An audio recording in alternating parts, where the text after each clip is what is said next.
Dirty Secrets of Small Business. I'm Adam Sonhalter. And I'm Jack Mancini. We're with Maximum Value Partners, MVP, Most Valuable Player. We're business coaches, and we help owners of small companies and wannabe owners of small companies get unstuck from that state of how. All those how questions that you have, we've been through them. Almost guaranteed there's probably nothing you can't throw at us that we probably haven't seen and resolve successfully. So That's what right. we do. That's what we do. When we talk about owners of small companies, we're referring to companies that typically have anywhere from 1 to 25 employees, which, as you look at different stats out there, Jack, it's pretty much the vast majority of companies that exist here in the United States, probably 90+% of them. And for those of you listening, even if you don't own a company, chances are the company that you work for probably fits that bill. And it's a question that many folks have is what we're talking about today, which is how do you transition the business to the next generation? And so whether you're an owner thinking about that, or even if you're an employee, the employee's thinking about it too, because they're looking at, hey, gee, if this owner's been around for a while, eventually he or she's going to eventually ride off in the sunset, so to speak. What happens then? And it's a key thing to keep in mind. So if you have things that you'd like to share as relates to that topic, or you have another how question, we always invite your calls here in the studio.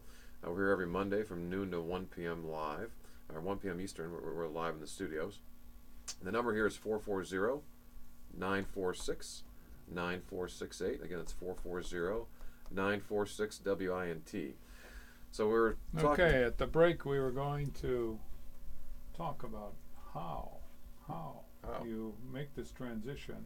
We're not talking about the lawyer work or the CPA work, which is needed and vital. We're talking about the real practicality of, hey, my son or daughter or whoever I'm transferring this company to, I know with confidence that they can do it. Well, how do I know that? What tells me that, Adam? I don't, as an owner of a business, and many of them, and it's a perplexing question. Sure, I think we figured it out after 15 years, so how to do this. Yes, we do, and it's getting to the point where you feel comfortable that they can run the business.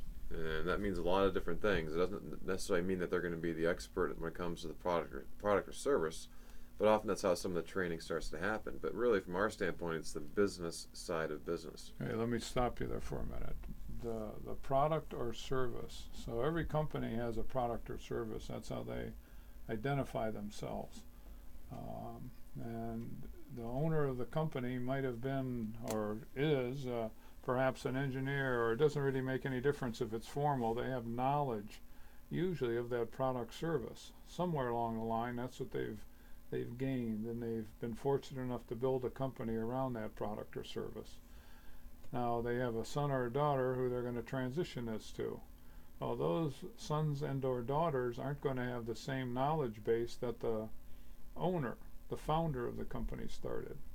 But do they need that? Do they need that, Adam, to be successful? No, from the or have we seen things that tell us differently? Right. From the product and service standpoint, no. But I think as you're talking, Jack, what the owners have gained over those couple decades of running the company, they've gained that business experience. That's what I don't understand here. You mentioned that before. Right.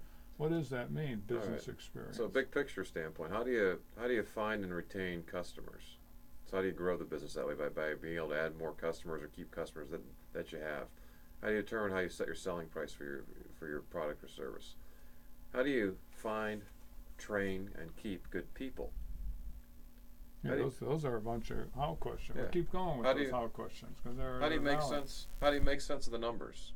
Whether it be looking and logging into your bank account, or if you're fortunate to get a report from your CPA, whether it be every month or every quarter or every 6 months. How do you make sense of all those numbers to help kind of run your business? I mean, the owner of the business can't look at his profit and loss and balance sheet and tell you what's going on with the company there? What have you seen in your 15 years of coaching here? We've seen that there's not many people will look regularly at their profit and loss statements. They're usually looking at their bank statements.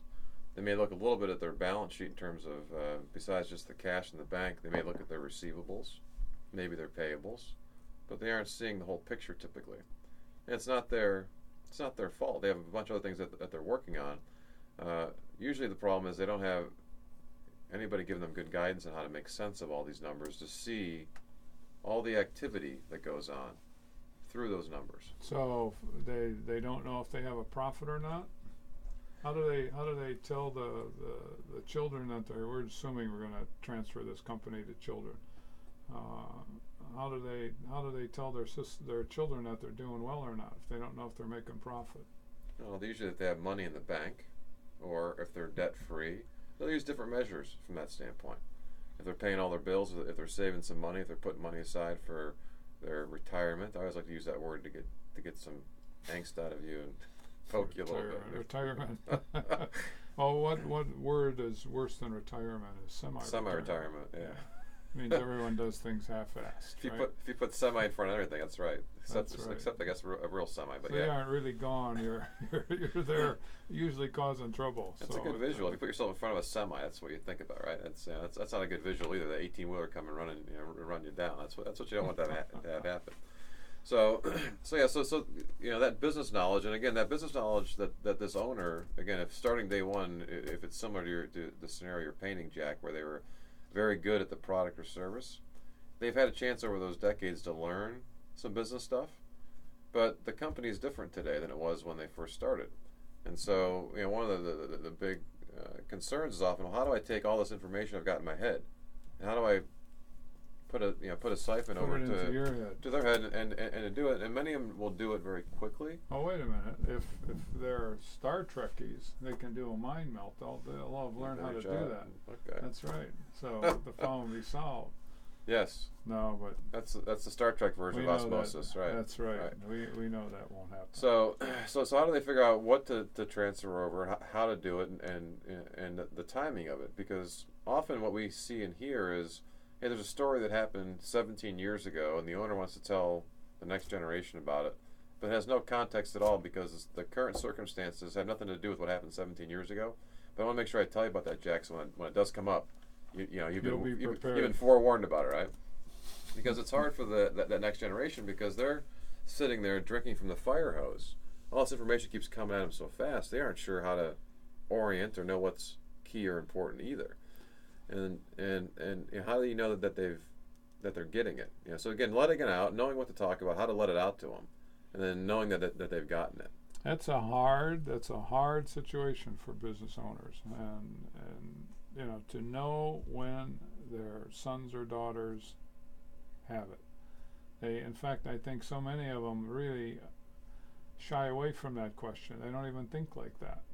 They get confidence or they don't, or many times they just set a date and that's it. They don't know how to measure, hey, my son or daughter has it. It's time. I can go now. It's all part of the process. It's a good process. Well, it's a process that we have, I think many owners of small companies are very humble and can be self-deprecating at times.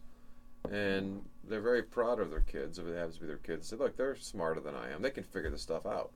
Almost one of those that kind of just brush it aside, right? They'll figure it out. They're smart. That they'll be able to adjust and kind of figure it out. You think that's really how they think, or that's what they conclude? That's what they conclude. Because they don't quite know how to answer that question. I think that's more what the issue is. Yeah. They just finally have to make a decision, and they do it, and then they move forward. And as you frame this, Jack, I got to take a step back for a second because you're assuming that they know who they're going to hand it over to. And there may be multiple people that are involved, right? So how do you figure that part out? That's right. That's always a tough challenge too. So we'll address that a little bit as well when we come back here from the break, Jack. So if you stay tuned, we'll keep delving into here in terms of how do you figure out how to transition the company from one generation to the next. Sounds good. I'm Adam Sonhalter. And I'm Jack Mancini. We're with Maximum Value Partners. We're business coaches, as we've been saying. And we can help you folks out there, small business